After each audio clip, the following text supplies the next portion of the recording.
प्रकृति हमको रोज सिखाती जग हित में कुछ करना सीखे अपने लिए सभी जीते हैं औरों के लिए। नमस्कार दोस्तों, स्वागत है आपका हमारे YouTube चैनल द अर्थ में। दोस्तों, आज अपन बात करने वाले हैं कक्षा 12 के अंतर्राष्ट्रीय व्यापार के बारे में। अपन ने पहले अंतर्राष्ट्रीय व्यापार के बारे में पढ़ लिया था कि व्यापार किसे कहते हैं, कितने प्रकार के होते हैं। राष्ट्रीय और अंतर्राष्ट्रीय दो प्रकारों में अपन ने बांटा था। राष्ट्रीय के बारे में बात की थी, अंतर्राष्ट्रीय व्यापार के बारे में बात की थी। उसके बाद अपन ने अंतर्राष्ट्रीय व्यापार के लाभ और हानियों के बारे में अध्ययन किया। आज बात करते हैं अंतर्राष्ट्रीय व्यापार के प्रकारों की। तो अंतर्राष्ट्रीय व्यापार को दो भागों में बांटा गया है। एक तो द्विपार्श्विक,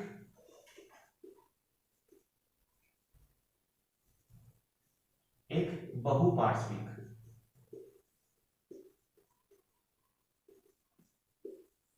दो भागों में बांटा गया है, द्विपार्श्विक व्यापार और बहुपार्श्विक व्यापार। द्विपार्श्विक व्यापार नाम से स्पष्ट है, द्वि यानी दो। तो द्विपार्श्विक जो व्यापार है वह है दो देशों के द्वारा एक दूसरे के साथ निर्दिष्ट वस्तुओं का व्यापार करना द्विपार्श्विक व्यापार कहलाता है। कितने राष्ट्रों के द्वारा? दो राष्ट्रों के द्वारा। दो राष्ट्र मिलकर आपस में निर्दिष्ट यानी उनके द्वारा बताई गई उनको जो जिन वस्तुओं की आवश्यकता होती है उन्हीं वस्तुओं का जो व्यापार है वह इसके अंतर्गत किया जाता है, जिसमें एक दूसरे की सहमति आवश्यक होती है। एक दूसरे राष्ट्र की आपस में क्या आवश्यक होती है? सहमति की आवश्यकता होती है। दूसरा है बहुपार्श्विक व्यापार। यह व्यापार बहुत से व्यापारिक देशों को, यानी एक द्विपार्श्विक में दो देश थे, बहुपार्श्विक में अनेक देशों के साथ किया जाता है।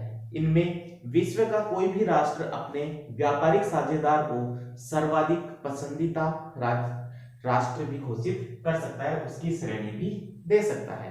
तो यह व्यापार बहुत से राष्ट्रों या अनेक राष्ट्रों के मध्य किया जाता है और कोई भी राष्ट्र अपने व्यापारिक साझेदार को किसकी श्रेणी में रख सकता है? माई फेवरेट नेशन, मेरा पसंदीदा राष्ट्र की श्रेणी में भी इसको रख सकता है, जिसके व्यापारिक संबंध आपस में अच्छे हों। इसके बाद बात करते हैं इसके महत्व की।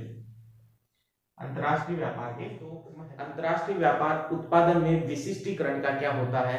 परिणाम होता है। विशिष्टीकरण का मतलब होता है किसी भी वस्तु विशेष के उत्पादन में उसको श्रेय मिला हुआ हो। यदि विभिन्न देश वस्तुओं के उत्पादन या सेवाओं की उपलब्धता में श्रम विभाजन या विशिष्टीकरण को प्रयोग में लेते हैं तो अंतर्राष्ट्रीय व्यापार संपूर्ण विश्व की अर्थव्यवस्था को क्या पहुंचाता है? लाभ पहुंचाता है। अंतर्राष्ट्रीय व्यापार वस्तुओं और सेवाओं के तुलनात्मक लाभ, परिपूरकता व हस्तांतरणशीलता के सिद्धांतों के ऊपर क्या होता है? आधारित होता है। तुलनात्मक लाभ, परिपूरकता और किसके ऊपर? हस्तांतरित जो सिद्धांत है उसके ऊपर क्या होता है? आधारित होता है। वर्तमान समय में विश्व व्यापार आर्थिक संगठनों का एक आधार बन गया है तथा यह राष्ट्रों की विदेश नीति से भी क्या माना जाता है? संबंधित माना जाता है। कौन? अब बात करते हैं अंतर्राष्ट्रीय व्यापार के पक्षों की। अंतर्राष्ट्रीय व्यापार के पक्ष, अंतर्राष्ट्रीय व्यापार के मुख्यतः चार पक्ष माने जाते हैं। कितने पक्ष माने जाते हैं? चार पक्ष माने जाते हैं, जिनमें पहला है व्यापार की मात्रा या परिणाम। पहला है व्यापार की मात्रा या परिणाम।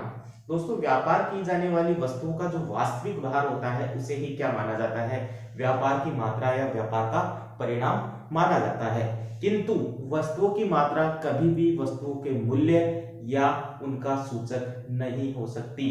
उनका मूल्य या उसकी सूचक नहीं हो सकती। व्यापारिक सेवाओं में तोल में नहीं मापा जा सकता। किसको? व्यापारिक सेवाओं को तोल में नहीं मापा जा सकता, बल्कि व्यापार की गई वस्तुओं तथा सेवाओं की मात्रा उनके मूल्य के रूप में उनको मापा जा सकता है। व्यापार की गई वस्तुओं और सेवाओं की मात्रा को ही किसमें मापा जा सकता है? मूल्य के रूप में मापा जा सकता है। दूसरे जो पक्ष है वह है व्यापार का संयोजन।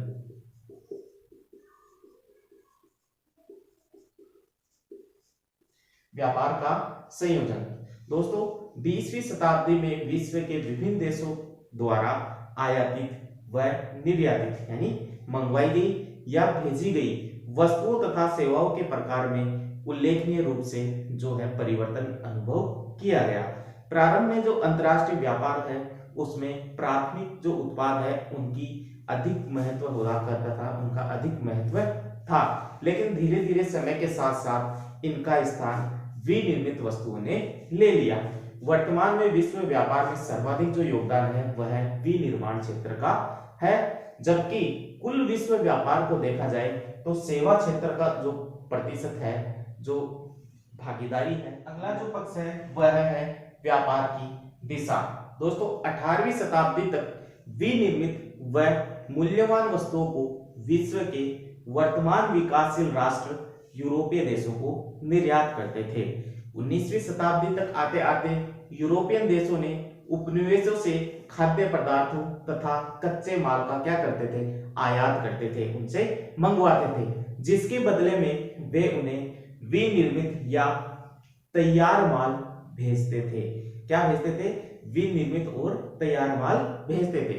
यूरोप, यूएसए, जापान विश्व के महत्वपूर्ण व्यापारिक जो साझेदार हैं उनके रूप में विश्व में सामने आए। 20वीं शताब्दी तक यूरोप के उपनिवेश समाप्त होते गए, यूरोप के उपनिवेश समाप्त हो गए थे लगभग, तथा भारत, चीन और अन्य जो विकासशील राष्ट्रों की अंतर्राष्ट्रीय व्यापार में जो साझेदारी थी वह धीरे धीरे बढ़ी तथा इन राष्ट्रों को विश्व के विकसित राष्ट्रों से क्या होने लगी, प्रतिस्पर्धा होने लगी। अगला जो पक्ष है वह है व्यापार संतुलन।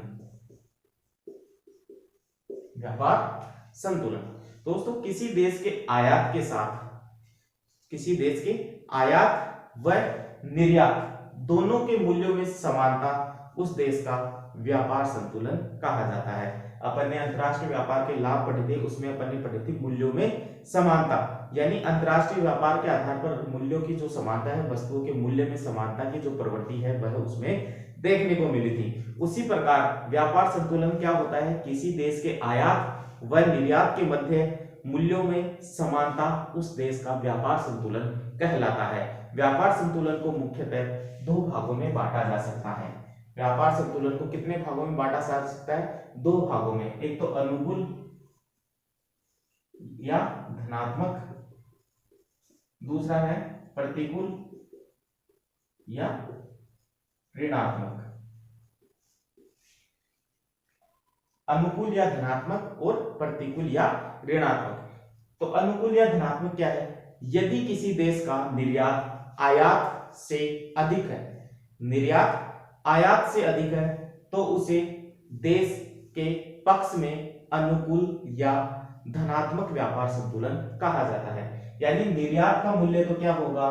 अधिक होगा और आयात का मूल्य कम होगा, यानी मंगवाई गई वस्तु सस्ती तथा भेजी गई वस्तु अधिक मूल्य में भेजी जाती है तो वह अनुकूलतम तथा धनात्मक होता है, जबकि प्रतिकूल जस्ट इसका क्या होता है? उल्टा होता है। कैसे? यदि किसी देश का आयात उसके निर्यात से अधिक है तो वह प्रतिकूल या ऋणात्मक व्यापार संतुलन होगा। तो ये थे अंतर्राष्ट्रीय व्यापार के। अब बात करते हैं अंतर्राष्ट्रीय व्यापार के आधार, अंतर्राष्ट्रीय व्यापार के विभिन्न आधारों की, कि अंतर्राष्ट्रीय व्यापार के कौन कौन से आधार हैं। अंतर्राष्ट्रीय व्यापार का जो पहला आधार है वह है राष्ट्रीय संसाधनों में भिन्नता। राष्ट्रीय संसाधनों में भिन्नता, अलग अलग देशों के जो संसाधन हैं उनमें क्या पाई जाती है? भिन्नताएं पाई जाती है। इसी कारण अंतर्राष्ट्रीय व्यापार के माध्यम से इन संसाधनों का जो लेन देन है एक राष्ट्र से दूसरे राष्ट्र के मध्य होता गया। दूसरा जो है जनसंख्या कारक। जनसंख्या कारक, जनसंख्या कारकों में मुख्यतः सांस्कृतिक और जनसंख्या का आकार होता है।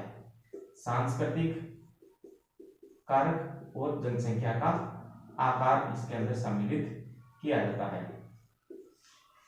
तीसरा जो इसका आधार है वह है आर्थिक विकास की प्रावस्था। आर्थिक विकास की प्रावस्था, आर्थिक विकास की प्रावस्था को भी इसके आधारों में शामिल किया गया है। चौथा आधार इसका है वह है विदेशी निवेश की सीमा, विदेशी निवेश की सीमा, यानी विदेशों में जो निवेश किया जाता है उसकी भी कोई सीमा है, वह तय की जानी चाहिए या नहीं की जानी चाहिए, अगर की जाए तो कितनी की जानी चाहिए। इसके बाद ये भी अंतरराष्ट्रीय व्यापार का प्रमुख एक आधार है। अंतिम और इम्पोर्टेंट आधार वह है परिवहन। परिवहन सुविधाएं भी अंतरराष्ट्रीय व्यापार का एक महत्वपूर्ण जो आधार है वह है। दोस्तों आज के लिए इतना ही, आगे अपन बात करेंगे अंतरराष्ट्रीय व्यापार के जो शेष जो बिंदु है उनके बारे में। धन्यवाद। जय हिंद, जय भारत।